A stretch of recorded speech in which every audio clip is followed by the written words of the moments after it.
Despite Real Madrid beating Barcelona 2-1 and moving 5 points clear at the top of La Liga, Vinicius Jr has cast doubt over his future at the Bernabeu following his furious reaction to being substituted. That means we brought in the Chief correspondent Kaveh Solokol is here. Why has he thrown his toys out the pram?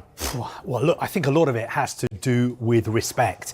He feels that he is not being respected by his new head coach, Xabi Alonso. Look, ever since Xabi Alonso arrived at Real Madrid in the summer, he's kind of sent signals to Vinicius Jr that Vinicius Jr may not be his kind of player. That is what the player feels. For whatever reason, he is sitting there thinking, a lot of the time when I play, he takes me off. 3 times, I haven't even started. I've been on the substitutes bench. Now, they've had clear the air talks last month. I think Vinicius Jr has changed his game a little bit. He's working harder defensively. He's added that to his game as well. But for whatever reason, he still feels that he is not getting the trust and respect that he deserves from his head coach. Now, the way you're looking at me, I know you're thinking you have to earn that trust and you have to earn that respect by how you perform. But I thought there were pretty ugly scenes yesterday towards the end of the Clásico. 18 minutes to go, he was substituted and you could see clearly how annoyed he was. And as he was walking towards his head coach, he said, me, always me. I'm leaving the team. It's better that I go. Wow. All right. So we've got a top player and a top manager. Which one's the club backing? Well, at the moment, Real Madrid are backing Xabi Alonso. They totally back him. They believe in him. They believe in what he's doing. And why wouldn't you after the way Real Madrid played against Barcelona? They feel that the player just has to fall into line. They know he's one of the best players in the world. He almost famously won the Ballon d'Or. Of course, he didn't because Rodri beat him to it. He didn't take that particularly well. And he just has to get to grips with the fact that he is not the star of the show. There's Kylian Mbappe, there's Jude Bellingham as well. He just has to accept the fact that however great a player he is, the bottom line is he is still a team player. So Real Madrid are backing Xabi Alonso. And for his part, Xabi Alonso is being very, very conciliatory because he's tried to downplay this whole spat by saying, look, players are players. They're always unhappy when they're substituted. It's not a big deal. But the media in Spain and especially in Madrid are making this a very, very big deal because they're saying at the moment the relationship between the player and the head coach is at rock bottom. OK, so if Vinicius Jr was to go, what are his options?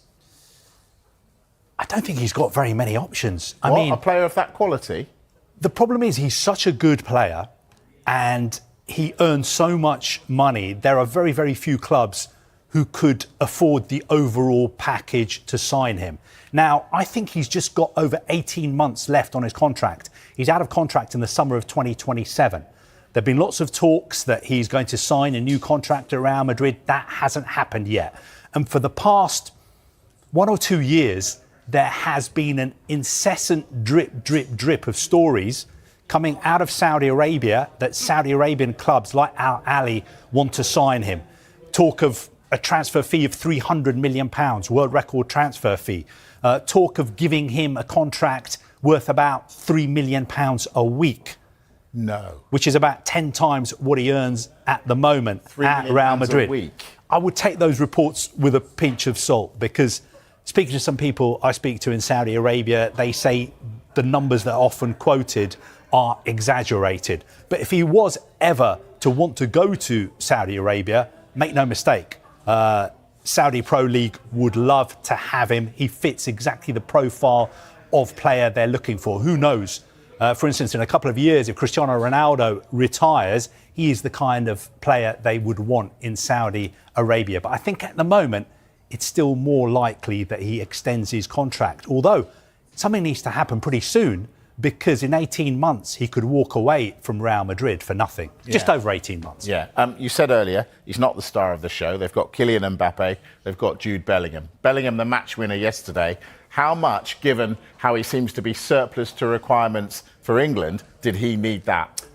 Very good point you make. I thought The way he's played, the way he's reacted since he was dropped, in his words, from the England squad has been brilliant. He scored the winning goal against Juventus in the Champions League.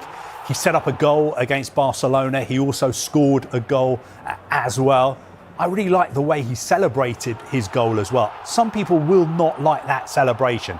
They will say, look, he's being arrogant. Why doesn't he celebrate properly with the rest of his team? But you know what? He's a world-class player. He's allowed to be arrogant. I've had the pleasure of watching him on a few occasions when he plays for England. He's an absolutely incredible player. I think it would be unthinkable for Thomas Tuchel to go to a World Cup without one of the greatest players England have ever produced. We just have to wait and see whether he's back in the England squad next month. That is a conversation for another day, which we will have. Kaveh Solokol, our chief correspondent. Thank you very much, Kaveh.